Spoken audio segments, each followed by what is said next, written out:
Mississippi leaders are remembering Senator Lindsey Graham, not just as a colleague, but as a friend.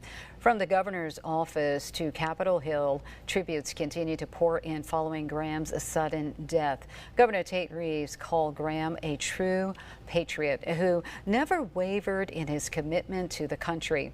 Lieutenant Governor Delbert Hosemann said Graham was a man of principle who built friendships across party lines. House Speaker Jason White described him as a steadfast conservative and a champion for the military.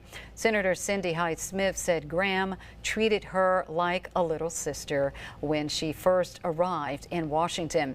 And Senator Roger Wicker praised Graham's leadership, his service to the nation, and the relationships he has built during more than 2 decades in the U.S. Senate. Now, South Carolina Governor Henry McMaster has appointed Graham's sister, Darlene Graham Nordone, to serve as the remainder of his term, but she is expected to be sworn in on Wednesday and will become the first woman to represent South Carolina in the U.S. Senate.